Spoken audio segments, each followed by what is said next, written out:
I've been very comfortable in the shadows for many years. You know, the fact that I wasn't bold enough, I wasn't confident enough, and I questioned myself a lot. I have never felt comfortable always leading with myself. I was so focused on being everything to everybody but myself. And I started becoming resentful to the people that were closest to me. I thought that coming home to tell my parents that was going to be the end of me.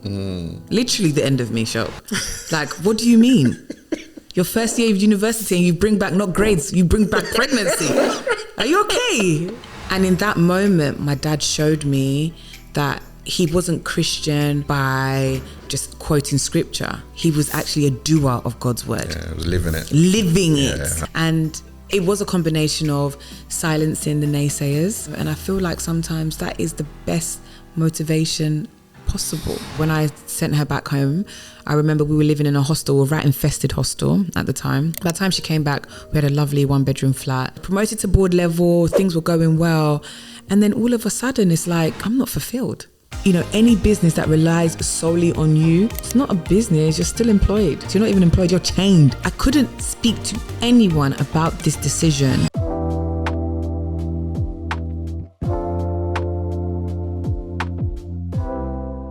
Welcome to Everyday Leadership. And today, different environment, different setting, but I just had to do that for my sister, Jayne Doherty, who I have in the building. It's someone that I had the pleasure of knowing for 22, 23 years. Like, we go way back. Way back. And it's just amazing just to spend some time with her, unpacking her journey and her story. And, you know, I'm going to say Jayne for me is a mother, a wife. She is a business mogul. In fact, I remember there's a day I was in your house. I remember talking to you, and this is when you were still doing your secretary work, and talking to you, we're having a conversation, and I said to you, I'm sure you remember, I was like, yeah, you're gonna do something different, and you're gonna be amazing. I remember we were having a conversation about it. We'll delve into that. But like I said, mogul, co-founder, CEO of Trinity Healthcare, an amazing organization. I think 180 employees, multi-million-pound, UK, Ghana. Co-founder of new vodka coming through as well. Yes. You know, and then you have a lot of other endeavors that you're part of, Brown Skill Network being one of them, and other philanthropy efforts that you're doing in Ghana with like 20,000, I think, children that you've kind of provided water for and stuff like that. Yeah. Amazing accolades at such a young age. Am I young? You're young. You're young. I don't feel it in my bones. You're young. Amazing accolades at such a young age. I guess then I want to ask you to describe who Jayne is. How do you tell the world? How do you share to the world who Jayne is about? Such a hard thing to ask, because it's not often that you get to describe yourself or lead with talking about yourself. So sometimes you feel a bit uncomfortable to kind of unpack that, and it's not something you can just describe in 3 words, because I'm quite multifaceted. There's a lot of layers to me as well. But Jayne, I would definitely say I would lead with Jayne is a child of God. My faith is incredibly important to me, and that's definitely my anchor, and that's where I get all my direction as well, and my peace. So definitely a child of God. Jayne, as you said, is a mother, a wife, a businesswoman. But Jayne is somebody who loves to serve others. The running theme along everything that I do, both personally and professionally, is I serve others. I prioritize others, and I think that's a quality about me that I really cherish, because it means that I get to lead with my heart. A lot of the time, I get to make people feel seen and feel accepted in what I do, and I think that's a very big personality trait which I love about myself. But equally, there are loads of other things that I am working on. So Jayne is a progressive individual. She's not made yet. She's not at the end of her journey. By no means is she at the end of her journey. She's at the beginning. I think for me, I've been very comfortable in the shadows for many years. Many years. I've liked it there. I'm hiding. You know, taking my wins and losses in private. And I've been building character. So just to round up the first question, Jayne is somebody who loves to laugh. She loves a good time. She loves to live well and make memories with those she cherishes. And she loves to just step out of her comfort zone and just move herself forward to benefit others. I'm never in a space where I want to live well just for myself, or I want to do things just for myself or my immediate family. I'm always striving for legacy, you know. How am I being a blessing to someone else? So yeah, Jayne is a happy individual. I should have said that to begin with. I'm happy, guys. Happy, bubbly, smiley. Happy, 100% yeah, I'm content.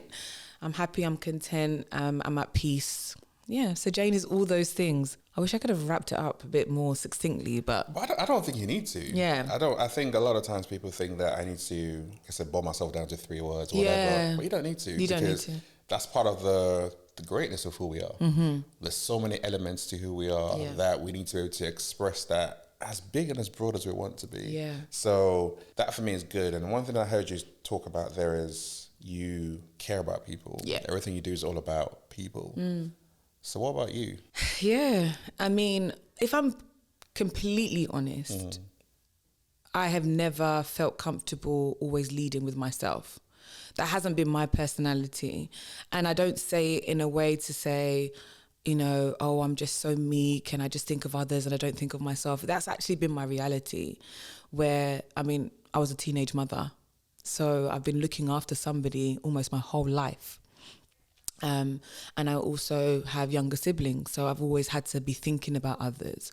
I got married very early, so I was always thinking about my husband, always thinking about how my actions impacted others. So, you know, when it comes to myself, admittedly, and it's not something I'm proud of, but I think it's very poignant in my journey that I haven't been number one. I haven't put myself first. But in recent years, I think I have, in terms of respecting myself, my needs, my boundaries. All of these things are things that I've learnt to prioritize. And I think that's really, really, really been the game changer for me. What caused that shift? Burnout. Burnout caused that shift. I was so focused on being everything to everybody but myself.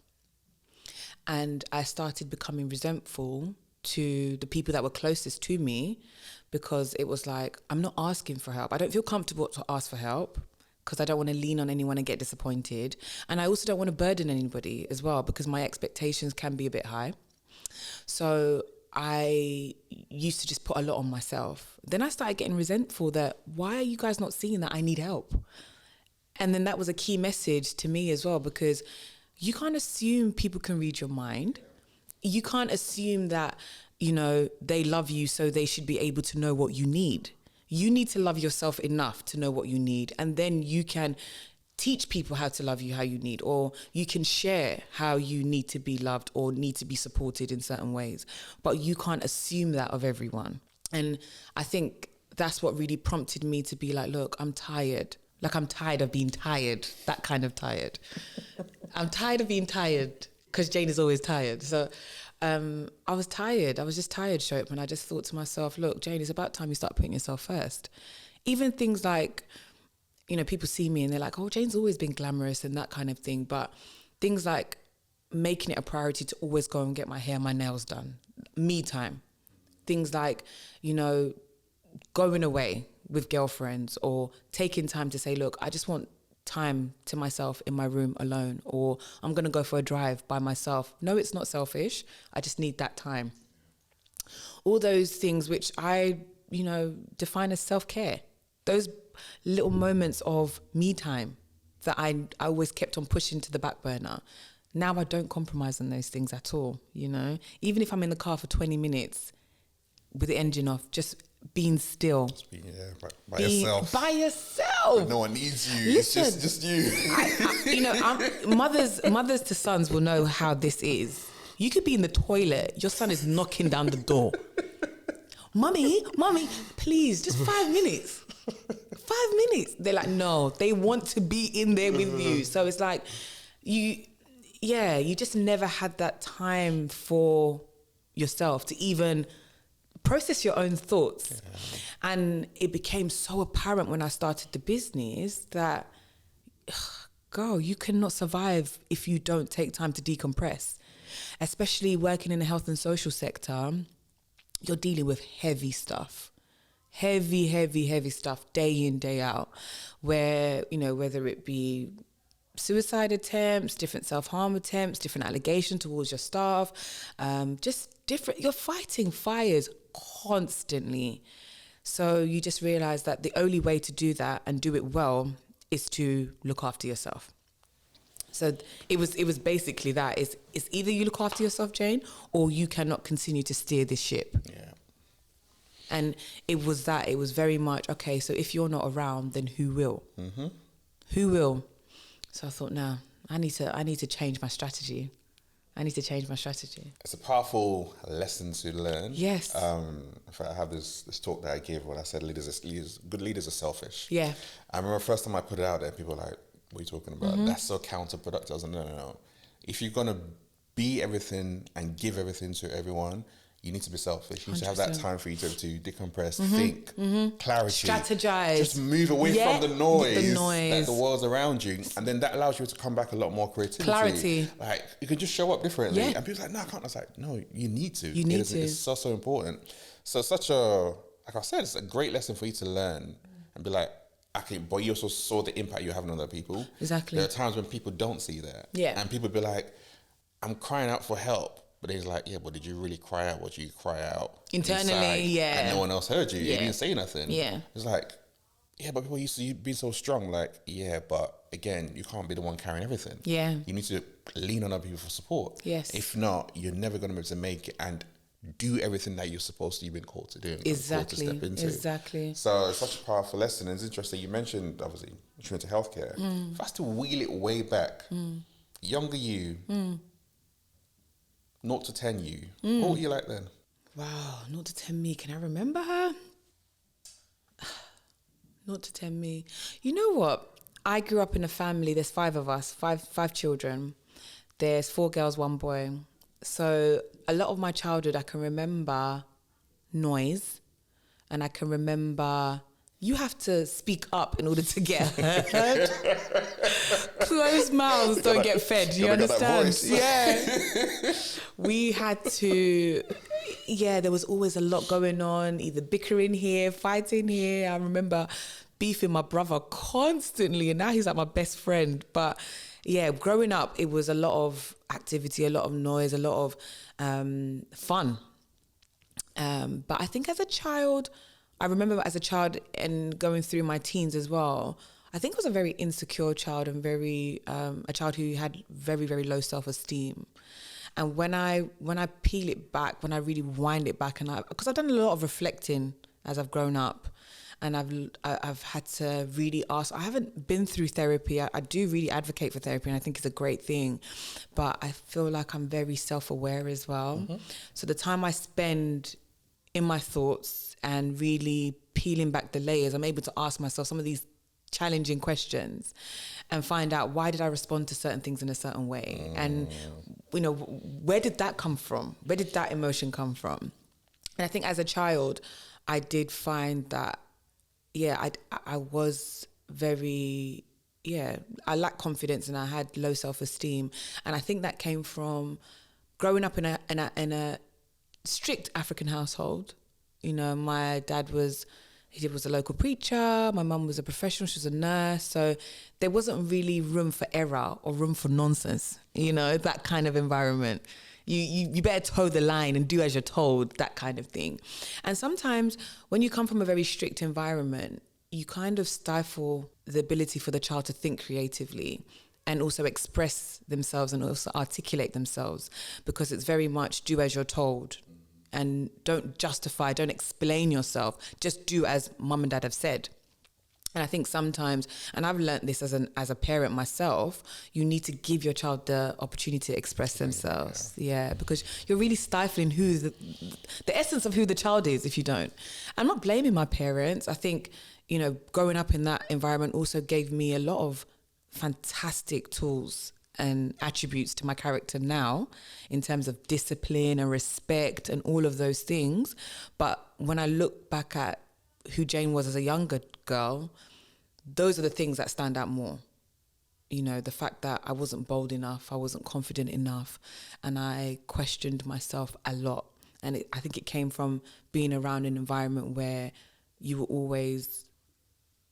You were questioned a lot, and you were expected to do things just as mum and dad had said, rather than how you would be able to think for yourself as the right way to do things. But then growing up in that kind of environment where, like I said, you're towing the line, you don't actually have the space to be able to think for yourself. Was that where some of the hard work and the hard work ethic kind of came from as well? 100%. You were very academic. Very. So was that grounding that was instilled in you that just kind of flowed all the way through it as well? 100%. And you know, like I say, I had a fantastic childhood. I was raised with the ethics and the morals and the love that you need to be the kind of adult I am today. So I shout out to Josephine and Kwame, like, I love you guys. You've done a great job.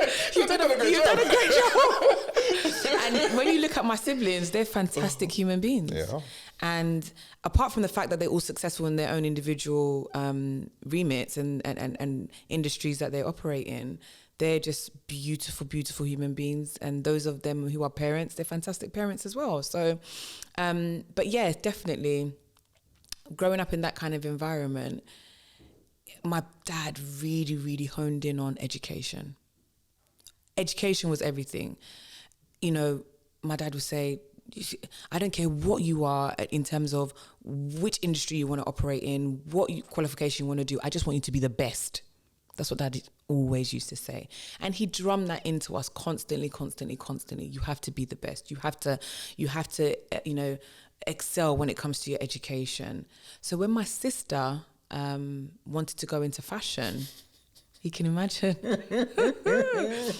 Oh, you can imagine. You know, my sister Deborah, she's a creative soul. She's a creative individual. She's very much a free thinker. And she was the first time I saw somebody actually challenge the status quo, because we were all scared to, voice our opinion or say, I'm going against the grain. Not Deborah. She really fought for her freedom. She really fought to say, I'm different. I don't want to be an accountant. I don't want to be anything in the corporate space. I want to be a fashion designer. I want to be an artist. I want to be free to express myself how I want to do things. And I just looked at her, I marveled. I was just shocked. I was in awe of her, because the fact that she would be bold enough to do that to our parents, I couldn't believe it. But then that's what kind of sparked that thing in me that, you know what, Jay, maybe you don't just have to go down the path that mum and dad have said. Maybe there are other avenues. Maybe you can try something else. But it wasn't at that time until after I had my children that I had the courage to actually act on those thoughts. Seriously? Yeah. I find it interesting you say that, because when I think about you breaking the mold, I think you kind of one up Deborah, because you coming home as a teenager. Pregnant. I'm like, boy. Yeah. That was the biggest scandal of ever. That one, I remember having... Yeah. Not with you, I remember talking to David those days, and I remember the day he called me. He's like, bruv, she's pregnant. I was like, what? Because I knew about your family and everything else like that. I was like, raw, you're still alive. Yeah, exactly. You're breathing? Like, what? How was that? Because that's you one up Deborah one time. Yeah. You can't get more rogue than that, right? You dropped that news at home. What was that like? To be honest, I think this is why I'm saying that even though I grew up with a lot of parameters around me and a lot of constraints, fundamentally I was raised in love, because I thought that coming home to tell my parents that was going to be the end of me. Literally the end of me, Shop. Like, what do you mean? Your first year of university and you bring back not grades, you bring back pregnancy. Are you okay? No. And the thing is, when I look at how the world is today, anything goes pretty much. Nothing really shocks anybody anymore. But 18 years ago... Yeah, it was different times. Very, very different times.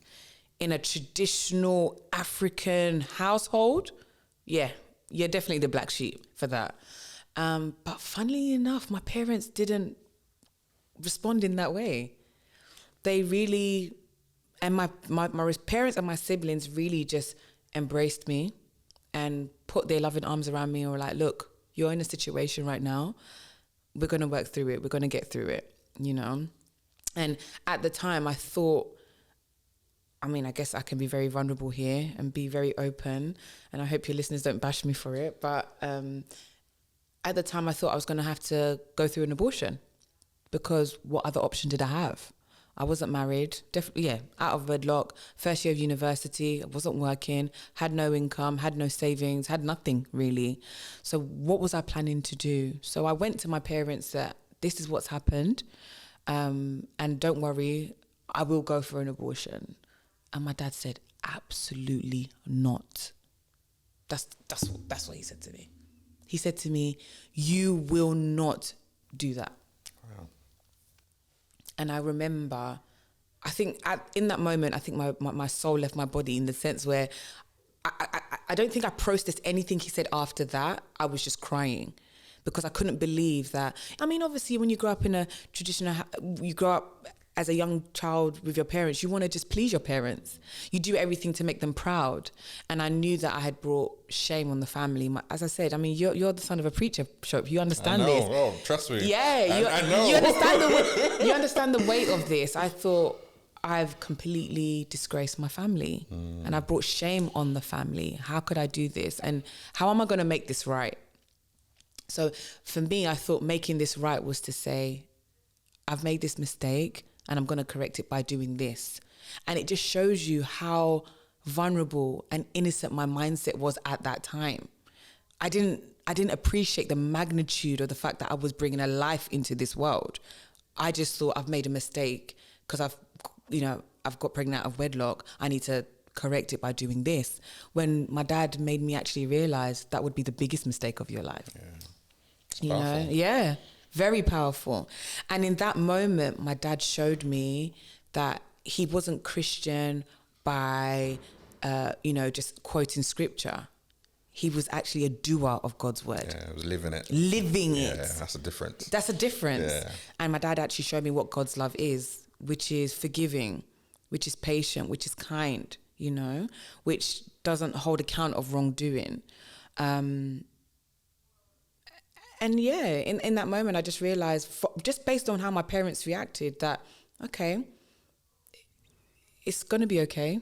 I'm going to get through this. And I would say it was the making of me. I felt very isolated around that time, because even though my parents and my siblings didn't react in the way that I thought, their friends did, my cousins did, people kind of alienated themselves from me, because it was like, ew, almost.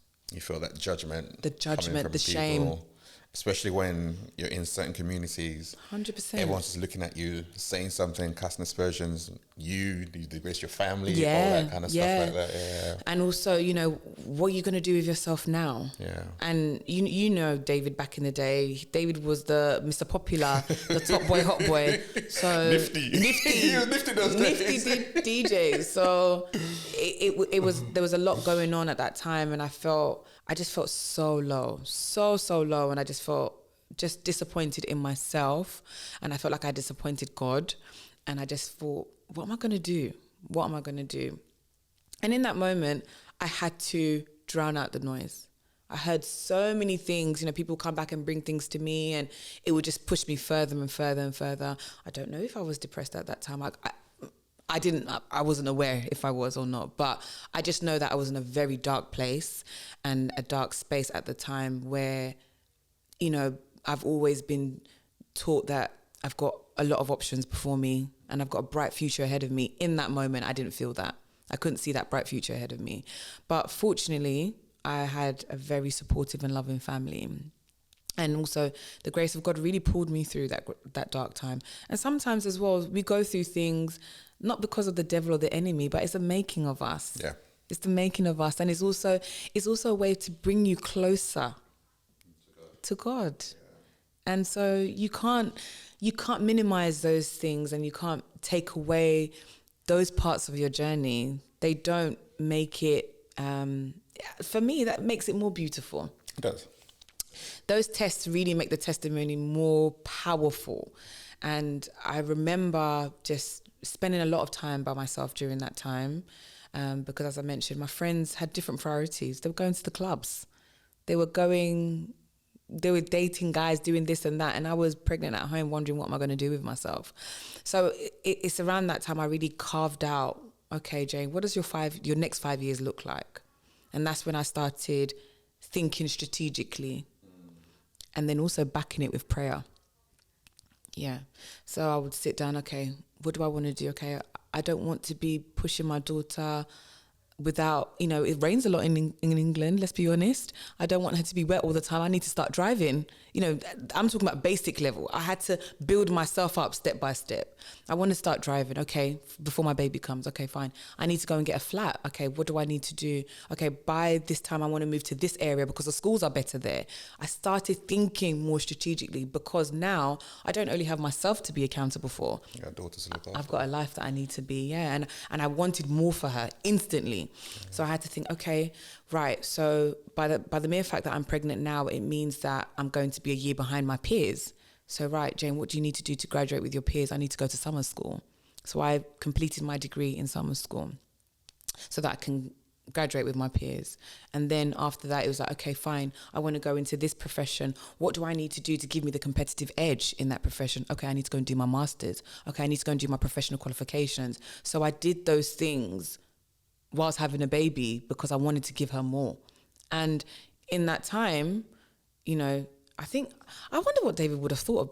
I know we used to clash quite a lot in that day, because he was evolving, he was growing as well himself. So it was more of, you're with this girl, she's a young girl, now she's pregnant, now all of a sudden she wants to do all these things. This is stressful. This is stressful. What's going on? Okay, you had what I'm going to call a very insatiable drive. You were like, I'm going to make this work. Yes. That was you all day. Yeah. When we had a conversation, you're like, nah, Jayne's serious. Yeah. You're going somewhere. And I can see how, like I said, when you're young and you're maneuvering, you're trying to figure yourself out, and you got your partner who's just seems to be on a complete different level to you. Yeah. You can easily create friction. A lot. And even though where they're doing is nice and as good as driven, at the moment, you're not on the same page. We're not aligned. You're not aligned at all. We're so not you're aligned. consistently just clashing and clashing and clashing. I will say, a good 10 years or maybe even 15 years, David and I were like that. And it wasn't a comfortable environment to be in, because I think he felt I was trying to make him something he was not. And I felt like he was trying to hold me back, And I did a panel talk the other day about women advocating for themselves and speaking about what they want to achieve and things like that. Every time I did that, it created more of a friction, because, as you say, we were not aligned. The more I wanted to do and get paid in higher roles, it meant that I couldn't be in the social housing system, because the more you get paid, your rent is more. Yeah. So everything that I was doing was pulling me away from what he thought would give us a comfortable life. But I was edging towards ownership. I want to own a house. I want to come out of this social housing system, because I feel like it's actually a hindrance rather than a benefit. So, there's pros and cons to each, but in that setting and in that time of my life, I was very, very clear on what I wanted and where I was going, and I wasn't willing to compromise on that. Was that drive solely just based on you having your daughter, or was it also based on, I don't know, I want to prove other people wrong as well, and be like, no, I'm still going to make something out of my life, like, kind of watch me? Yeah. I would say it's a combination of all.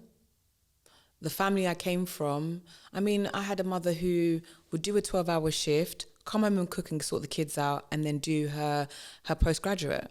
So, yeah, that was my example. That was my blueprint. So there was no way that I wasn't going to make something of myself. There was just no way. And, you know, I always had that driving force. I wanted to be more. I've seen it. I know I can do it. So I want to do more for myself. And it was a combination of silencing the naysayers, you know, and I feel like sometimes that is the best motivation possible. Yeah. I knew that I could be more. I know that people didn't see that of me then, but I knew I could be more, and I wanted to demonstrate that I could do it. And then also, yeah, for my daughter as well, I wanted to be in a position to give her everything she needed and then wanted, because there's a difference. All Jada needed at that time was a roof over her head and food and clothing, but I wanted to give her more than that. More than her needs is what I wanted, and that was a driving force as well. So around that time, I had to make the very, very difficult decision, because I, you know, after graduating and everything else, I got my first corporate job, and I was working very, very long hours. In order to prove myself, I was the only black woman there. And I was working very, very long hours. I was doing a professional qualification as well, so that I could give myself the competitive edge. And I was spending a lot of time away from her. So I had to make the very tough decision to send her back to Ghana to stay with my aunt and my uncle, my mum's brother and his wife, to just 6 months I gave myself. So that was very much a driving force for me. I had done something that most women wouldn't comprehend doing, you know. I had to make that decision for the benefit of my daughter. I know it was very much short-term sacrifice, long-term gain. But what are you saying to yourself in those 6 months? Like, here's what needs to happen for this to be worth it. Absolutely. I was thinking, if I'm going to do something that's so painful for me, I need to make sure that there's a return. Okay. There's a return on this sacrifice that I'm making. And, you know, Jada's going to go away, but when she returns, she won't even recognize the environment she's in. And we achieved that. When I sent her back home, I remember we were living in a hostel, a rat-infested hostel at the time. By the time she came back, we had a lovely one-bedroom flat, which we had been able to, and it was something I was really proud of, being able to decorate her room for her, get her the furniture, everything to have like a little girl's dream bedroom. And that was an aspiration of mine, and I was very, very happy when it was fulfilled.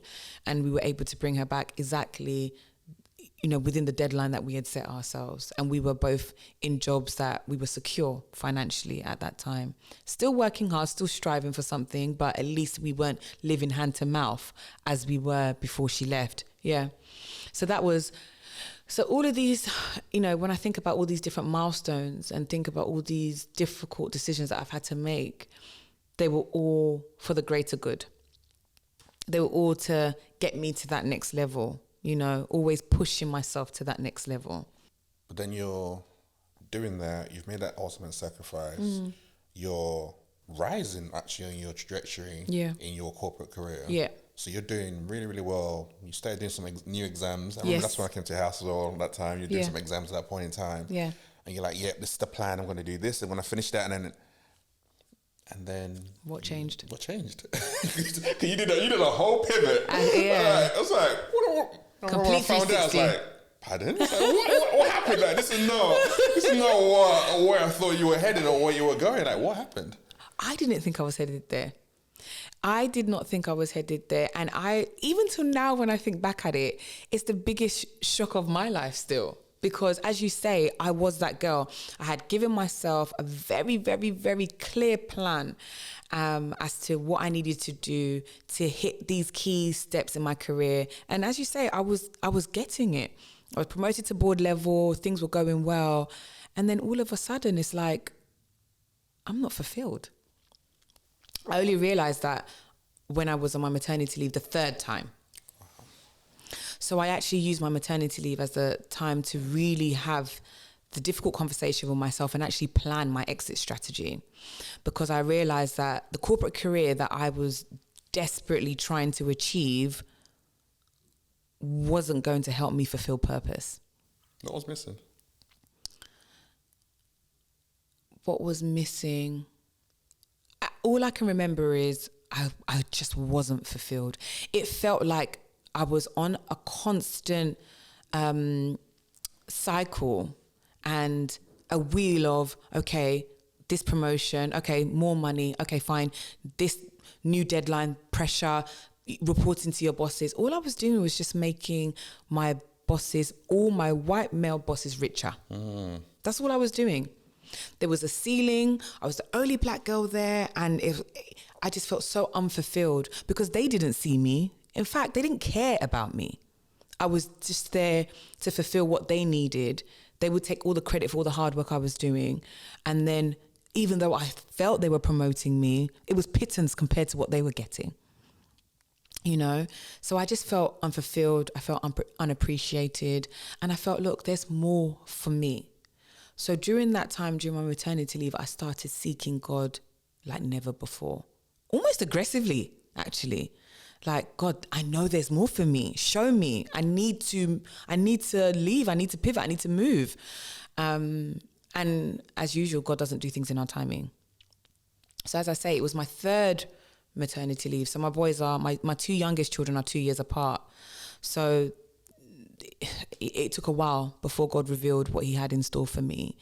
And as you say, it was a complete diversion and 360 to the point that I couldn't even share it with my husband because, as I say, we weren't aligned in our thinking at the time. So because I felt so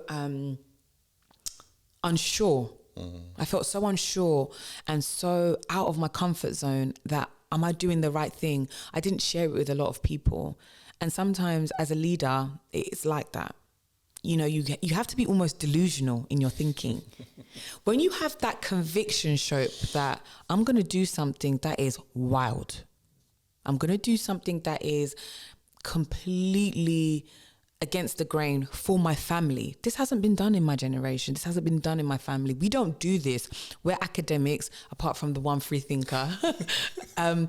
But aside from that, we toe the line. We're conformist in my family. So what am I coming to do to be an entrepreneur? I can't do this. And that was the voice in my head constantly. I can't do this. I can't do this. But it kept on. It was in my heart. It was in my mind every single day. That's when you know. I couldn't ignore it. Yeah, that's when you know. I couldn't ignore it. When you can't shake that voice. You can't shake that voice. You gotta lean in and listen to it. You have to. And that's when you realize that you're being called to do something. And in that moment, I realized, okay, if God is so clear about what he has for my next steps, it really means that it's about more than just me. It's about more than just me. So I need to have the courage to step into my calling in order to be a blessing to others. That was the game changer, because I realized that I'm not just blessing myself. I'm going to be a blessing to others as well. In that moment, when I quit my job, I was doing well. I was earning well. I was comfortable financially. But I just thought to myself, okay, another promotion. Then what next? I wanted to have something to make me excited to wake up in the morning, aside from my children and my husband. I wanted that excitement, that feeling. Yeah. It's hard to explain to other people. I don't know how to express it, but those who know. Yeah, I've been there. Yeah. I remember when I made that decision and I quit. Yeah. And when I went to work and I told them, and they were like, "What are you doing? Yeah, doesn't make sense. Doesn't make sense." No. I was like, I know it doesn't make sense, but I got my faith, I got my wife. Those two things, as long as I'm good, I'm going to unlock, I'm fine. So when you have that voice, like you said, a lot of times people have that voice. Yeah. But they silence it. They silence it. Oh, you dull it with something else. Yeah. But having the courage and the conviction to walk in obedience to, like, you know what, God's called me to do this. I'm going to do this. 100%. That's not easy. It's not easy. That's where the real purpose-driven life kind of comes from and flows from. So I when you're talking, I feel it. Yeah. Trust me, I know where you're coming from. And that's what it was. And you know what I did? As you say, I did so many things to silence the voice, and I did so many things to say, okay, God, what about this? What about? I did so many things to try and convince myself that this isn't the right move for you. And I'm another person as well where, you know, a best friend of mine had started her business. She was doing very well. But at the same time, I'm not the type of person that wants to follow what other people are doing. My path is very, very different. And I'd almost said to myself that, you can't do business. You're a corporate babe. You're not a business babe. You know, stay in your lane. You kind of talk yourself out of your blessings sometimes. And that is something that I don't do anymore. In fact, I gas myself up. Jayne, you need to be doing, you know, girl, you can do this. But before, I wasn't that girl. So who did you speak to then? No one. And guess what? My mum is my business partner and she's a nurse. So in order for me to start my business, I needed her nursing license. So the way the structure of my business works is my mum was the clinical side of things and I'm the strategic business side of things. I didn't even tell her. And I tell you why. People hear this and they think, how could you not tell your own husband? How could you not tell your own mother? I couldn't speak to anyone about this decision because I was so scared that someone's doubt would change your mind. Change my mind. I was so close to not doing it that if somebody had said, Jayne, this is the biggest mistake, or Jayne, don't do this yet. Because my parents probably would have said that. David probably would have said that to me. Oh yeah, this is a good idea. Because my family and my husband, they're all very supportive people. They would say, oh yeah, Jayne, it's a lovely idea, but maybe do it later. So I didn't want to hear that. I didn't want to hear later because it was just a burning desire in my heart. And also the voice was so clear as I'm talking to you now, you know, and it came to me. So what happened was I did try and convince myself not to go ahead with it. And I did try to suppress the feelings of discontentment. And I said to myself, okay, I'll just go for a higher paying job. So I went for an interview and this time the job was local to my home. So I thought, okay, higher paying role. I won't have to be spending a lot of time away from my children because it's closer to home in terms of the commuting and all of that. So let me go for it. If I get it, that is God's sign that I shouldn't go into business. And I went for the job and I got it. And I was like, oh. The sign wasn't there. That wasn't there. Yeah. So I thought, okay. So does this mean I need to go back into the professional world, or what should I do? What should I do, God? What should I do, God? And so, all this happened whilst I was on maternity leave. When I went back to work, there I am pounding the streets of Liverpool Street, talking to God, walking with my headphones in my ear, and literally it was like a voice just came out of nowhere. Jayne, do you trust me or not? That was it. That was it. Jayne, do you trust me or not? That's all I heard. And I knew that was it. That's all I needed to hear, because I'd been convincing myself, I'd been making excuses, I'd been delaying, I'd been procrastinating, all of the things which made sense is what I'd been doing to try and toe the line, to try and conform. But all I needed to do is walk in obedience. And that's all I heard. Jayne, do you trust me or not? And that was it. That day, that same day, I heard that voice say that to me. I heard God say that to me. I handed in my notice. And that was it. Because I knew if I didn't do it that day, I would have found another excuse and another excuse and another excuse. So I gave up my job, my very high paying job, without having any clients per se. What, you knew you were going to go into healthcare?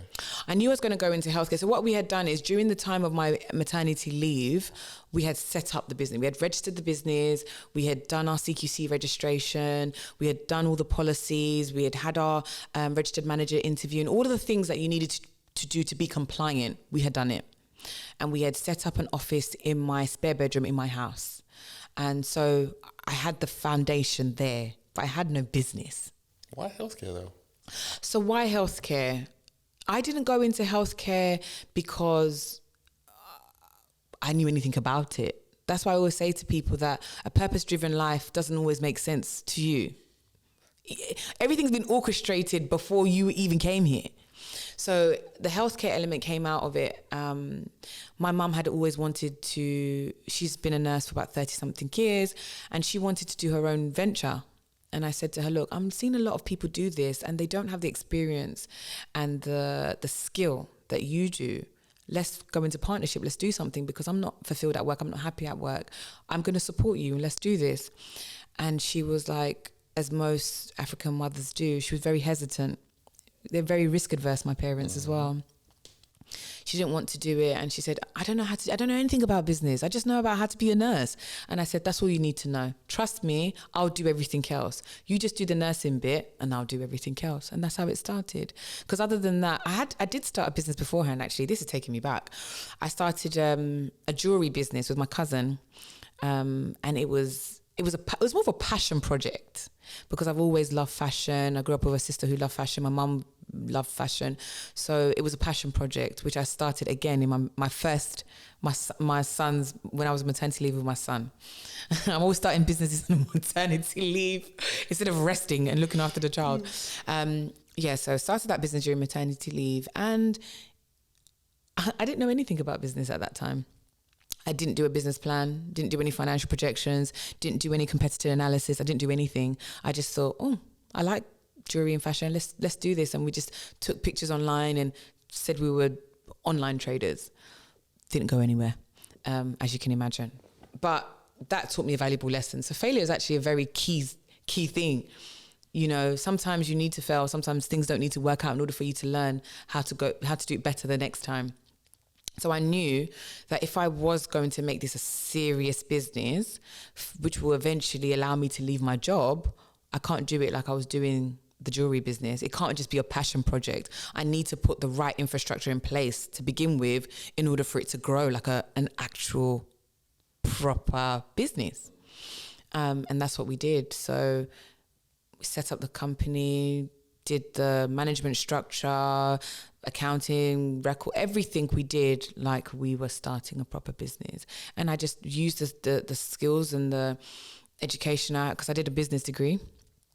So I just used a lot of the knowledge I'd gained from that, did a lot of research online, spoke to people, and started that way. And that's it, yeah. Wow. So you managed to get your mum on board? Yes. Which I'm sure wasn't easy. It wasn't easy. Getting my husband on board was harder because I remember coming home. I didn't tell him I'd resigned from my work straight away. But before I had done that, I had some savings behind me. So you were doing it part-time? Part-time. Okay. Ran the business part-time. So, ran the business. So I went back on my maternity leave 3 days a week. Okay. Yeah, 3 days a week. And then the 2 days of the week, the rest of the week, allowed me to do the business. And what would happen is we had a few private clients here and there. So in the evening, I'd be able to go and see them and give them like their dinner and offer companionship, that kind of thing. So that's where the passion grew. That's where the passion grew. Because initially, when I handed in my notice, I literally thought, okay, if my mum's going to be the clinical side and I'm going to be the business side, I'm just going to pitch. I'm going to go out and I'm going to get business. I'm going to go to hospitals. I'm going to pitch for contracts. I'm going to wear pencil skirt and high heels. I'm going to flash my beautiful smile and I'm going to get us contracts, mum. That's what I'm going to do. It didn't work out that way. It didn't work out that way. God actually took me the long route and I had to be a carer myself. Wow. And exactly what you were saying before in terms of you started off learning how to do everything yourself so that people couldn't cheat you or people couldn't tell you things which weren't the case. Mm-hmm. I didn't realize at the time that that's what I had to go through.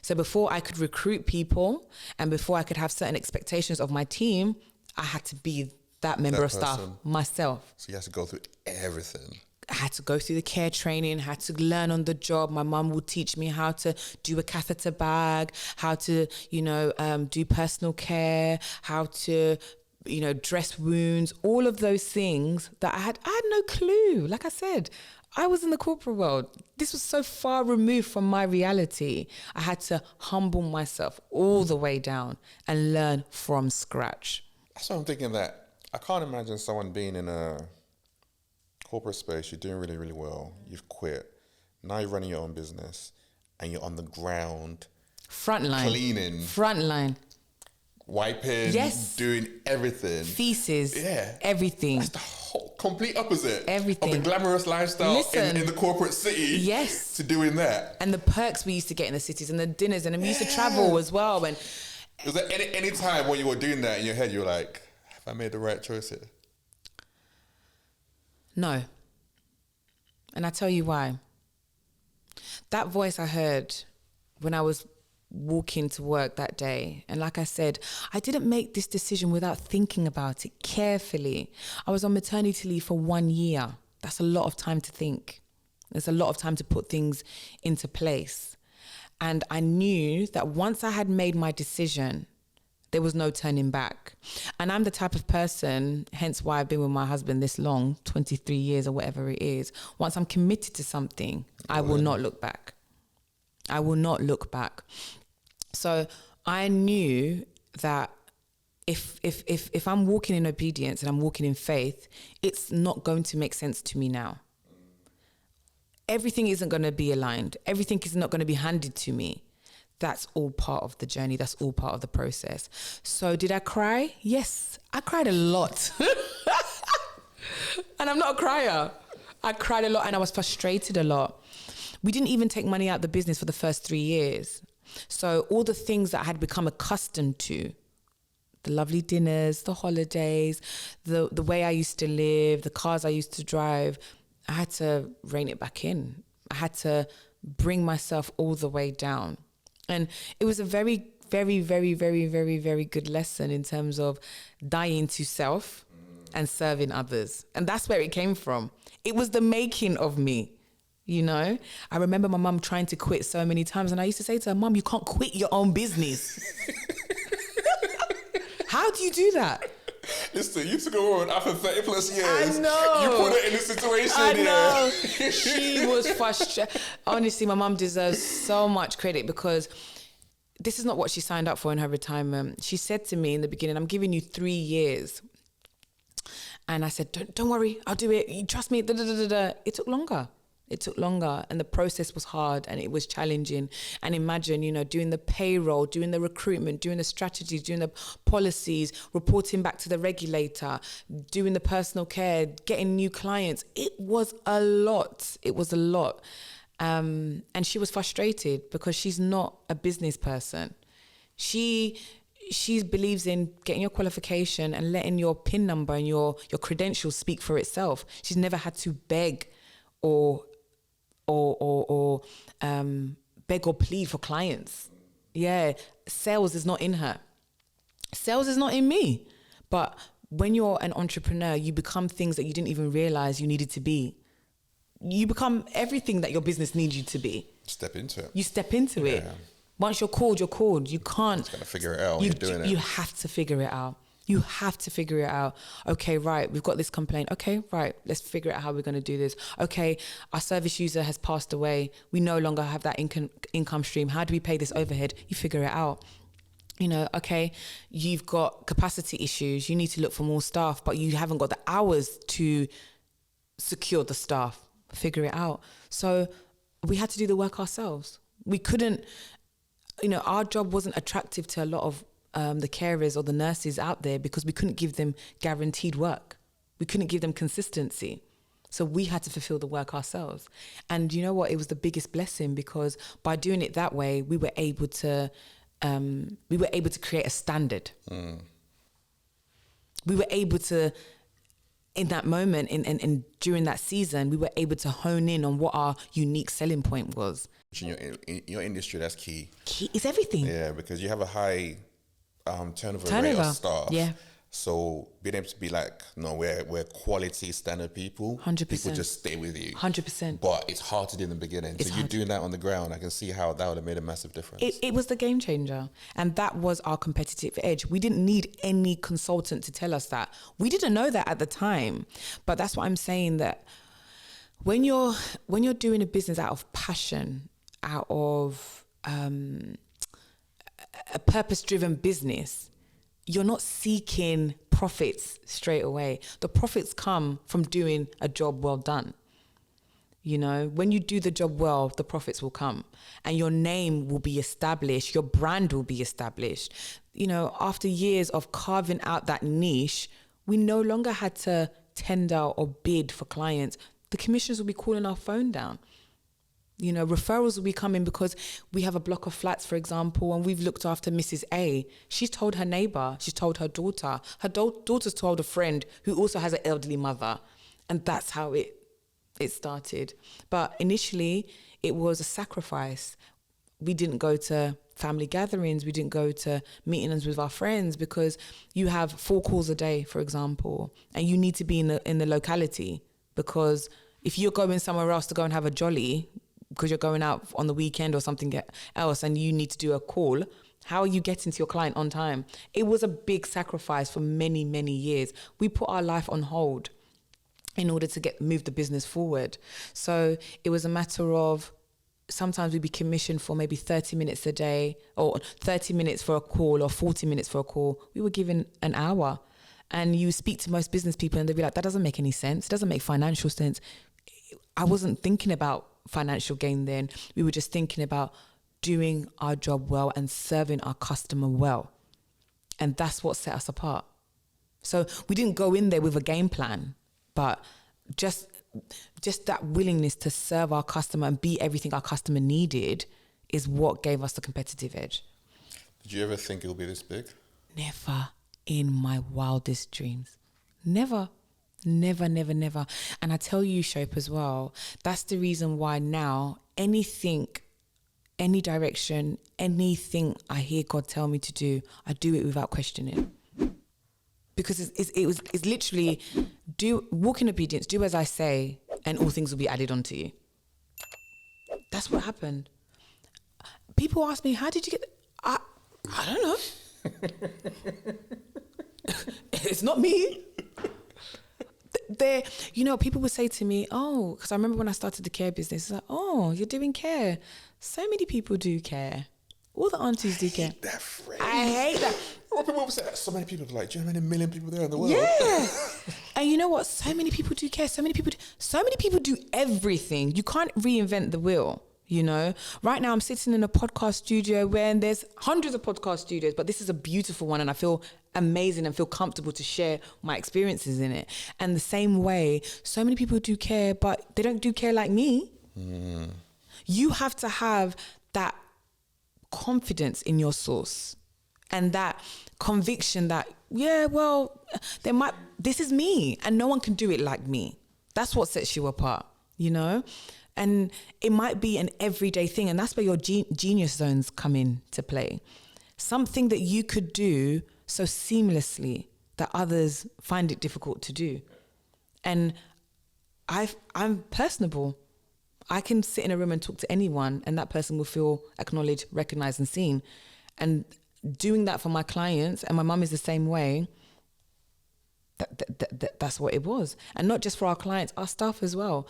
People would come to us. We weren't paying the highest rates, but they could see that we were an organization that genuinely cared about our service users.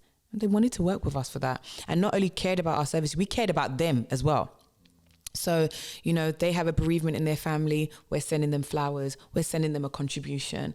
They don't feel well, or their child doesn't feel well. We're going to find out what's going on. We're speaking to them. We're caring about what's going on in their life just as much as we want them to do a good job, So we had the consistency of carers and nurses. We had the loyalty and the commitment from our staff. So where, as you say, in our industry, there's a high turnover, we didn't have a high turnover. No one left our company for 2 whole years. Wow. Yeah. No one left our company for 2 whole years. What? They saw my mum as a mum and they saw me as a little sister. So everyone I was recruiting that was older than me, they saw me as a little sister. And these are the values that I'm talking about that I was raised with. Everyone I recruited, whether older or younger, I'm speaking to you with the respect that you deserve. I'm setting that expectation that, you come and work with us. We do expect a high standard, but we will pay you fairly and we care about you as well. So, you go to some care organizations, they're not paying their staff annual leave. They're not giving them paid sick leave or bereavement leave. All these things that the corporates do. And I came from a corporate environment, so I knew the standard and the expectation. Yes, for a private company, sometimes there's some nuances with that because you don't have the cash flow to support some of these decisions. But at the same time, we wanted to make our mark different. We wanted to be different and we wanted to do things with integrity. So then, again, people came and they didn't leave because of that. And in terms of, because sometimes I speak to people about, you know, when you don't get turnover, and they say, well, but then you don't get fresh blood in your organization. Well, for that period, we didn't need it. You needed stability. We needed stability. We needed consistency, and we needed the commitment to the vision.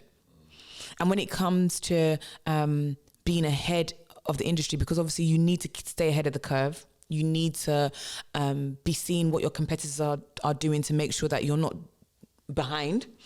And that was where my role was. I was meant to be the strategic head. So I'm looking at ways in which we can scale, ways in which we can bring new technology in, ways in which we can do things in a more efficient way. So we were getting fresh blood and fresh ideas.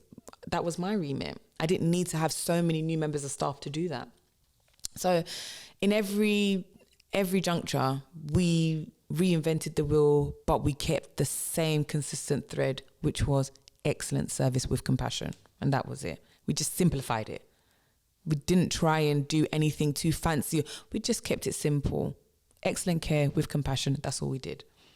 And that's where we are. So where do you see that side of things going? Because you never thought it would be this big. No. Now it is. Now you're international. So are you starting to dream bigger about it? Yeah, definitely. I'm dreaming bigger. I'm dreaming more audaciously now as well. But one thing I need to always remind myself, you know, because I'm that type of person, and sometimes my mum and David will say to me, okay, calm down. You always want more. You're always thinking about, and it's like, that's what keeps me going. But I want to dream bigger, and I want to dream more audaciously, but I also want to stay connected to the core values. One thing I've identified with independent businesses that grow and they scale into chains, for example, or franchises, is that they lose that personal touch. The core essence of who they are. The core essence of who they are. It's hard. It's hard. It's very hard to replicate. It's very, very hard to replicate. And that's something that I'm concerned about. And that's something that I don't want us to lose. But with scaling, there will be an element of that. But the way I think we can bring it back to the core of who we are is making sure that we remain with values-based recruitment. So as we grow the team, we need to make sure that we all sing from the same hymn sheet. Yeah. We all not necessarily have to think the same, but our service user is always the main priority. And delivering an excellent service is always the main priority. Everything else should fall into place. So yes, we're scaling. We are in a process of scaling. We want to do more.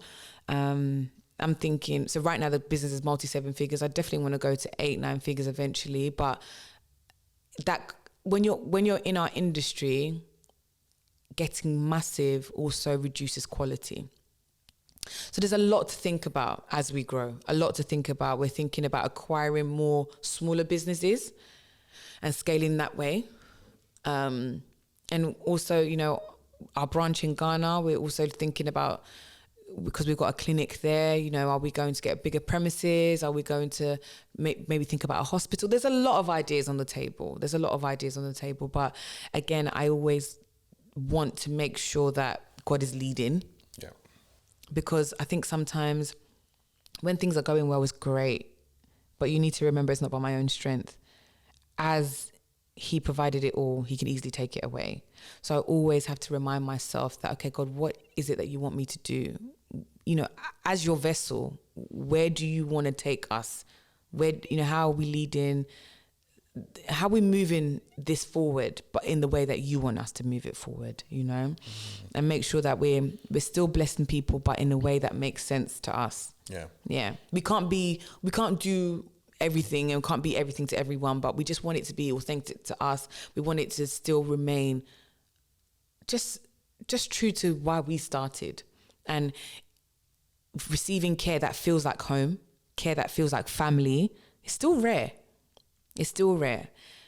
So that's what we want to maintain, because even our care homes, when we started, it was like, okay, we're spending quite a lot of money doing up these houses to make it feel like our home. When you go to a lot of these care homes, they don't feel like home. No, it just feel like a building. They feel like a building. They feel very institutionalized. And it's very, very important to us to have care homes that our children could be in and feel like it was their home. Very, very much so. So not everything is driven solely because of profits. It's the heart of who we are still has to shine through. Yeah, I guess like you said, that having that compassionate care piece, that's it.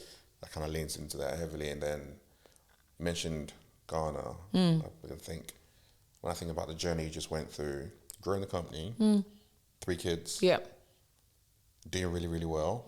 The vision's been materialized, amazing. And then you're like, yeah, let's go to Ghana. Like a whole different country. Yes, it's a motherland. Yes, it's home. Yeah. But it's still a whole different culture, environment, infrastructure to put into place. That's added stress. It is. Why? Why? Like, why? Why are you chasing stress? You sound like how my husband sounds. You're like, why? Why this again? Why, Like, Jayne? let us chill, babe. You know what? When I take it back, again, like I say, I always have these conversations with myself. Ghana actually wasn't like a curveball like it seems, in the sense that from childhood, we always used to send pre-loved items back home. My parents always used to do charity work, but didn't call it charity work. They used to put their nephews and nieces through school. They used to send clothes back home and provisions back home. It wasn't new. I've grown up seeing that. It's just now we call it charity. And we've got a registered foundation and all of this jazz. But I grew up seeing this. This is normal. It's just that now we're doing it on a scale that, that warrants the attention. But this is something that has been part of our upbringing. So essentially, we always wanted an organization that would span continents. And Ghana made sense because I've always wanted to take it back home, in terms of when I go back to saying that I want to be a blessing. For me, my mum and dad would always say charity begins at home. So that's where we're going to begin. There's a lot of places to do lucrative business, but like I've said, that's not what has always led me. That's not what gets me going. I want to do business that makes sense and that means something. So that's where the social impact comes in. So we went to Ghana because it's home. There's a lot of poverty, a lot of deprivation, and people need help. Those of us in the diaspora have the keys. We have the tools. We have the skills, and that's our connection. That's our connection, and Africa is our responsibility. We can't complain about what the governments are doing and if we're not going to go and make a stand ourselves, and we're not going to pull back all the skills and knowledge that we've learned in the Western world. We need to take it back. That, for me, that's what I believe is our responsibility. Obviously, everybody's different in how they think, but for me, that's what I think. So I remember how it all started when we decided to do this properly. I said to my mum, for my 35th birthday, I want to give clean water to villages in Ghana. She said, okay. So I said, how do I go about that? And with how it works with my family, my business partners, my mum and my husband, is my husband will always say, Jayne, you're the visionary and I'm the executor. And my mum is very much the same. I'll go to her with an idea and then she'll kind of connect the dots. So obviously, because I don't live in Ghana, I would say to my mum, I want to do this. And then she would connect me with my uncles, who would then connect me with people who are local that can make it happen. So we started like that. So initially we were just taking provisions back home. And then every year we would go back, we would do a bit more. So initially it started off as donations. Then it started off as, okay, we want to make more of a tangible impact. We want to make more of a sustainable and long-term impact. These provisions that we're giving, after we've gone, it might last a couple of months at best, but then after that, then what? we want to do things that has a long-term impact. So that's sustainable impact. Yeah. So that's education, that's sanitation, that's healthcare. That's where the basis of the foundation started. So every year we would go back, we'll start missions, and then we will get people involved, connect with local organizations, try and do some lobbying work with the local governments as well, and just really just try and do more each time. Then we were going back and we realized that, look, the deprivation that we're seeing, it's not getting better. So even though we are giving water to these villages and things like that, we're realizing that we need to do something that's an extension of the Trinity arm in the UK. So that's where the clinic came in. And we said, right, we want to be giving healthcare and access to healthcare, maternity services to people who can't afford it. We do have private clients, and that's essentially what funds. It runs basically like how the NHS runs. So we have our fee-paying private clients who pay for our doctor to obviously give them medical services, and then from that is what we use to pour back into the charitable arm to give free medication, free healthcare, free health assessments and screenings to those that can't afford it. That's amazing. Yeah, kind of having, and I love that breakdown that you had of one, you recognizing that you're the visionary, which is important. Yeah, I think there are a lot of CEOs try to do all, yes, and do the strategy, do the operations. I'm like, no, you need to just separate and maybe to kind of have your head above it all, and then have your executors, which you do with David and your mum and other people in the business as well, which is quite good. And actually looking at it, I think there are times people are like, you know what, I'm doing all right. I'm giving water, providing them well. We've done our bit.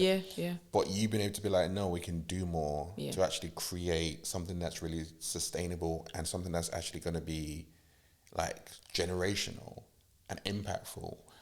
And you already have the skill set to do it because of what you're doing right now. Yeah. I think that's another level that people don't always tend to go to. So it's quite good to hear you actually say that, and we'll have a model that private clients pay for what they pay for, and that funds everything else. That's it. And people have access to actually start to make a difference. Yeah. When we talk about like doing some real change back home, like, you know, Dirty December it's not doing it. That's my knees can't even keep up. You know, I go out and it takes me 3 to 5 business days to recover. So you need a doctor over that. I did. I've done my bit. Look, now I was like, that's a vibe. Yeah. But if you really want to make a difference back home, it's around building businesses. Yeah. And employing local people. That's it. And looking at ways of actually changing communities so the next generation coming up have a different lifestyle, and then they can, and because they are home has one of the smartest people on earth. And the most hardworking people, and the most resourceful people, and tenacious people. You know, when I look at my team back home, they're a different breed. Not to say my team here aren't, but it's different. It's different. It's different, and they serve with their whole heart, you know. They go the extra mile. There are nuances to that. They can frustrate you because the culture is different. Mm-hmm. I mean...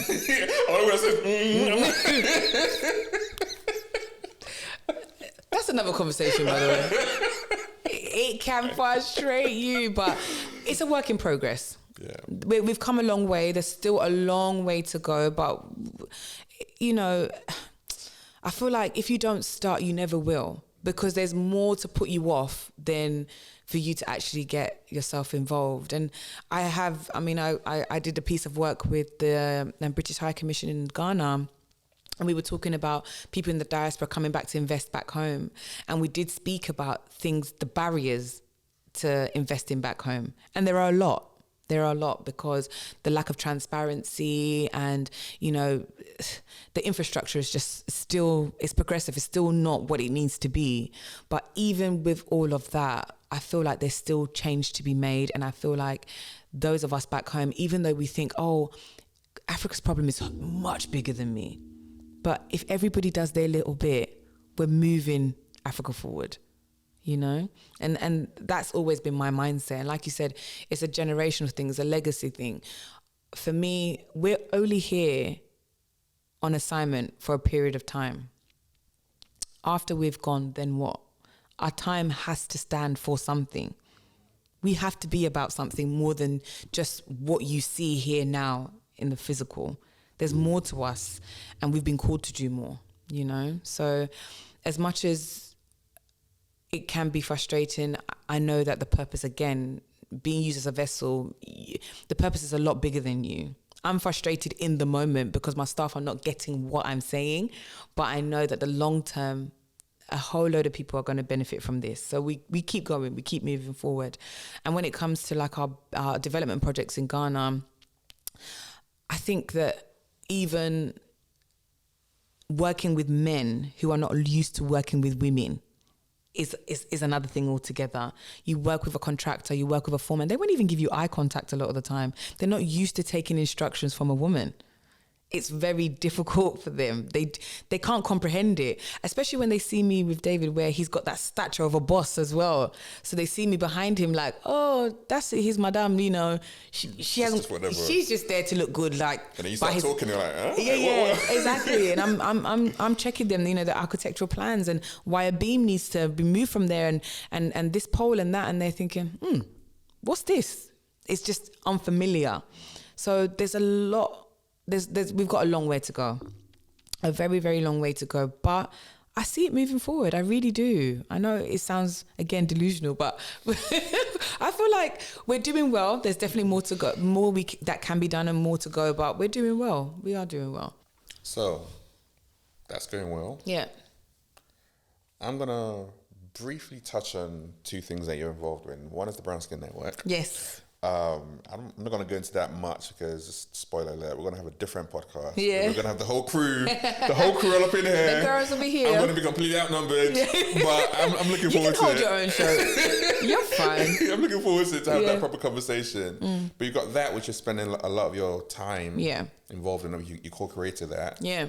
Why was that important for you to do? The Brown Skin Girls Network was very, very important to be involved in. And I'll just give you the background of how the whole thing started. So I've given quite a lot of insight into my journey. And I think a lot of the journey was tarnished with moments of isolation. I felt isolated a lot in my journey of becoming and evolving, very, very isolated. And like I said, being a visionary, being a leader, it's not all the time that the people around you understand where you're going with this or why you want to do certain things. And so as I was carving myself into the person I am today, and as I was evolving and having different needs and expectations, I didn't see anyone around me reflecting those same values. I didn't have people that I could speak to that weren't in competition with me or didn't think I was being egotistical or bragging. Like right now, I've been able to talk to you about certain financial goals that I couldn't have those conversations. You know, having these conversations with an open mind is very different. You don't think that you're competing. We don't think that I'm bragging. We're having a stimulating conversation, you know. But as a woman in business, that's not very easy to find in a network, and with like-minded females as well. I think for females as well, being ambitious and being a mother can be seen as, how does that work? You know, you're either a nurturer, you're either at home, or you're just coasting in your career. But if you're actually wildly ambitious like I am, you don't really find a lot of people like that. So I think at the time when the concept was brought to me, my dear friend 𝐥𝐤𝐤, she's actually a friend of David's, and she's a lawyer, and she said, look, I want to get a group of women together, like-minded women together, who share the same values and want to create something that will help other women do the same. And I just jumped at it straight away, because I was like, I want to always be what the younger Jayne needed. I want to be that for other people, because I felt so alone. And if it wasn't for my faith, and I do know that there's a lot of people listening and other people who are on their entrepreneurial journey who don't have faith, I understand that. But I didn't have that network, so I leaned on my faith. You know, one doesn't have to exclude the other, but I was able to overcome some of the barriers I faced because I was so rooted in my faith. My identity was rooted in my faith. But a lot of people need a network. And a network is very, very important. Like-minded individuals are very, very important. And even in the short space of time I've been involved in a network, it's helped me a lot in my confidence. You wouldn't really get me sitting here doing a podcast. Oh no. Like I said, I was very happy in the shadows and building in the shadows. It's only now that I'm able to come out because I've been around, iron sharpens iron. You can do more once you've seen more, and that's what this network does. So essentially we're supporting Black women, and people say, why Black women? But we always say, why not Black women? The intersectionality Black women face is very, very, very different to our counterparts, and we need more support because the oppression, the discrimination, the double jeopardy is a lot more than others. So the answer as to why you singling out just Black women, because we need it, because it's time for it, and because we deserve it. So it's essentially that. It's a network to support Black women into leadership roles and also support them on their professional and personal journey, in a nutshell. Powerful. Yeah. And that's why we're going to sit down and delve into that furthermore. Yeah. I think it's such a great space just to see thriving Black women come together. No and just acrimony, no ego, no ego, just uplifting each other. Just be there for each other. Yeah. Like, it can be such a game changer. It is. So it's a powerful space. Yeah. And then your new venture, my new baby. Come on, my new baby, vodka line. How does Christian girl come to bring out vodka line? Listen, Holy Communion and vodka, they don't go together. So what's going on here? Oh my goodness. So a freak vodka was literally born out of, again, this is a joint venture between me and my best friend, Beverly. And it's basically just paying homage to our culture, saying that, look, we are so vibrant and so multifaceted in so many ways, and we want a liquor that is for us. And again, we're not excluding anybody, but because right now Afro beats and Amapiano and everybody loves African culture and everyone's celebrating African culture. So again, we're saying this is paying homage to that. We want a drink that reflects the richness and the vibrancy of our culture. So we're doing this line to say, this is it. This is for us. This is for our people. This is for the continent. And we want to celebrate our roots. And it's something that we're really excited about. It's been a labor of love. It's been in development now for about a year.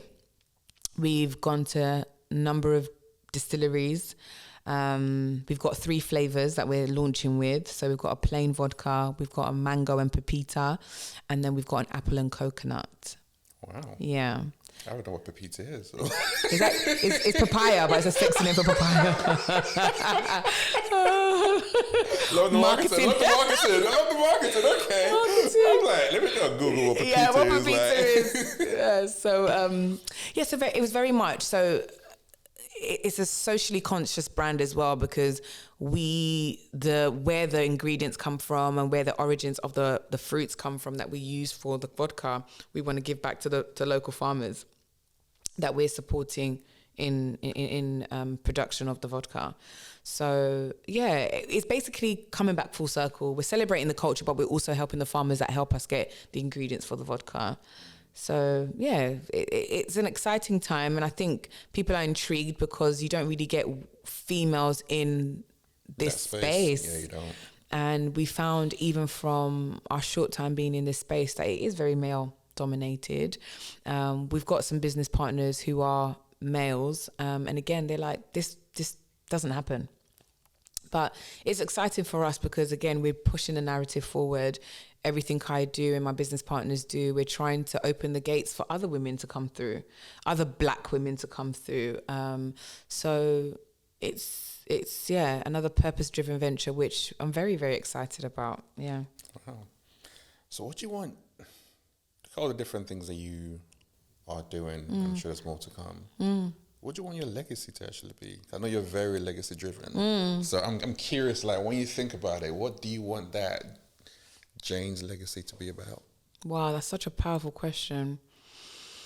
My legacy. My legacy, I definitely want to be associated with amplifying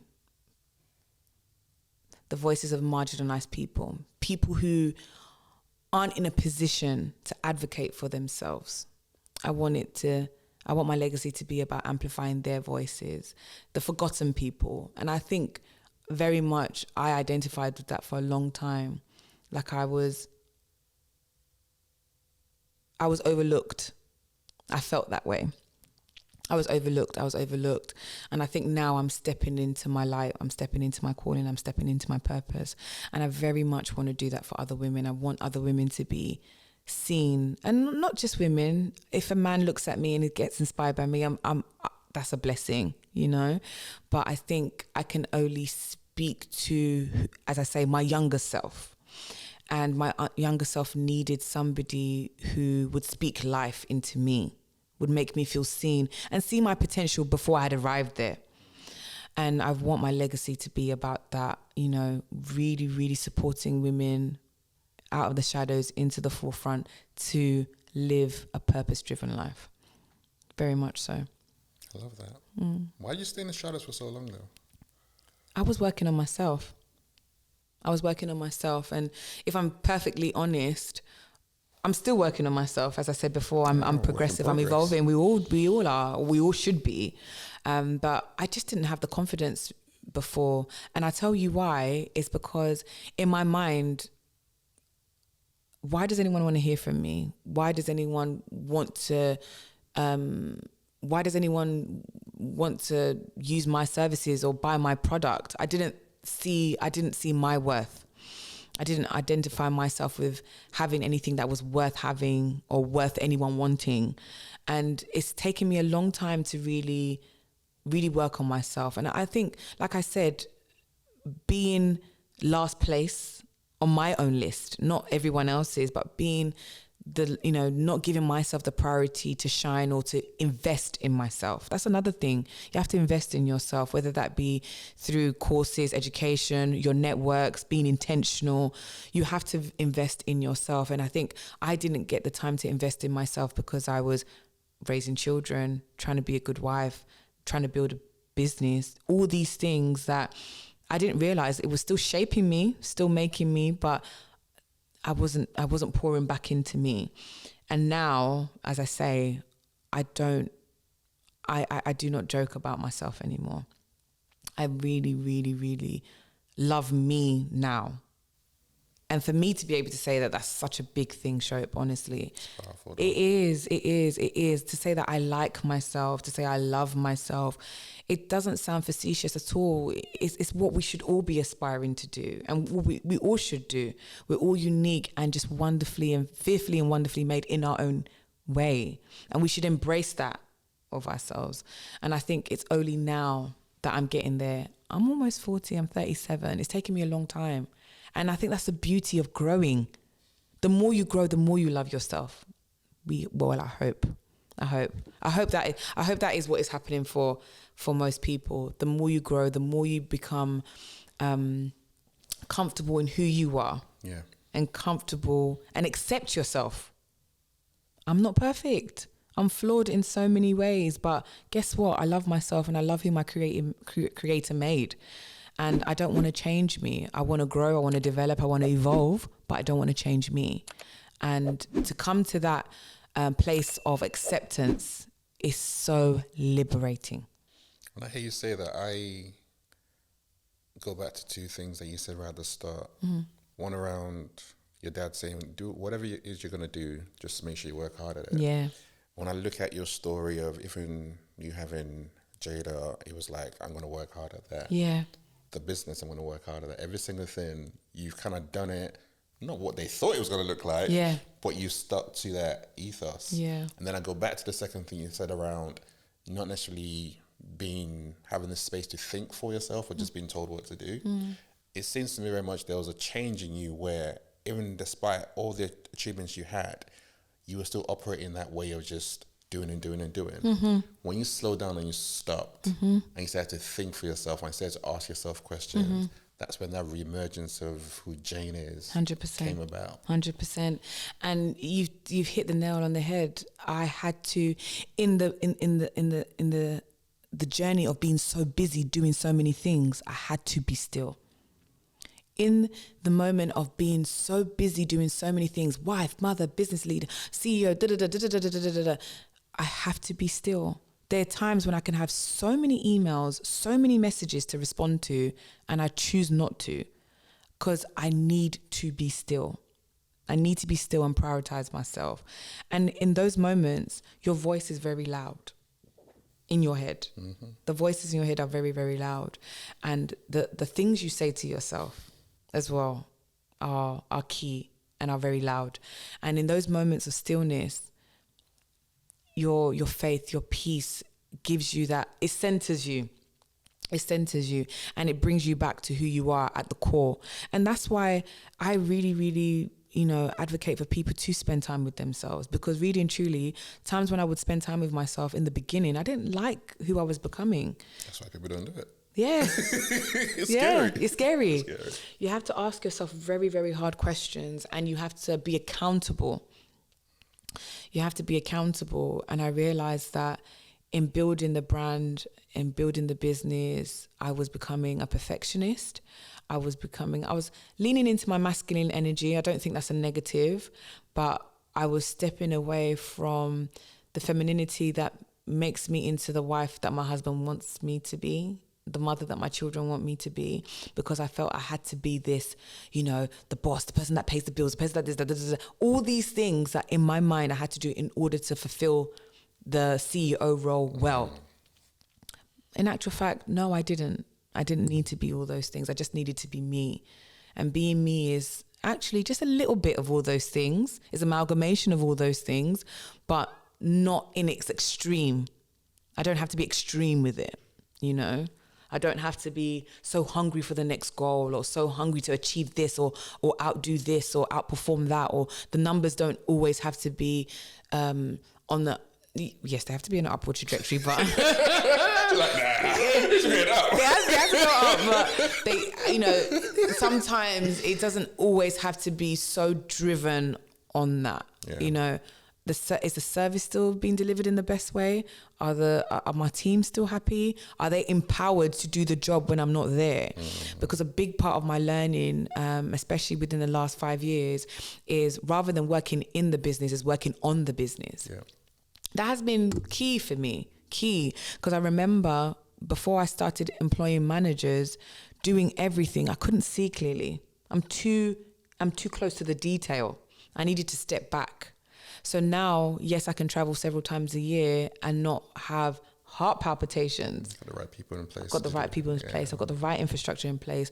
And apart from that, I trust and have empowered my team to do the right thing and think for themselves as well. I think if you have the right people in place, but without them being able to make decisions that they know is for the betterment of the business and that their boss is essentially happy with, they don't feel empowered to do their job well. So learning all of those things has really been very beneficial for me, because any business that relies solely on you, it's not a business. You're still employed. You're not even employed. You're chained, because having a business that doesn't have the right infrastructure in place is worse than being employed, because every single day, all day, you're chained to that business. You have to do it in a way where it doesn't solely rely on you being there or you being involved in every aspect of things. And that's what I was doing before, and that's why I got burnt out. I had to realize that, Jayne, you're not doing this right. You're neglecting yourself. And in doing so, you have to change. So spending time with myself has really been beneficial. It's been everything, because the parts that I didn't like about myself, sometimes my fuse can be a bit short, sometimes I'm a bit too self-critical. Sometimes I don't want to rest. We need rest. Rest is not a weakness. No, it's important. It's so key. So all these things that I didn't like to do that I now do, I think is really, really, really, really been a game changer. And also it just makes me so excited for the future. And that's where the contentment comes from, because I'm at peace. Yeah. I'm at peace with who I am. I'm at peace that, yes, because of God's grace, the seeds that we have sown are bearing fruit. They're bearing fruit, but more than bearing fruit that we're reaping from that, the people around us are also bearing fruit. You know, it fills me with so much joy when my staff can tell me they've bought houses or a new car, or they're taking their kids on holiday, or we're saying, okay, wow, this village has got clean water, this school has got new computers, this clinic has helped this person with this condition.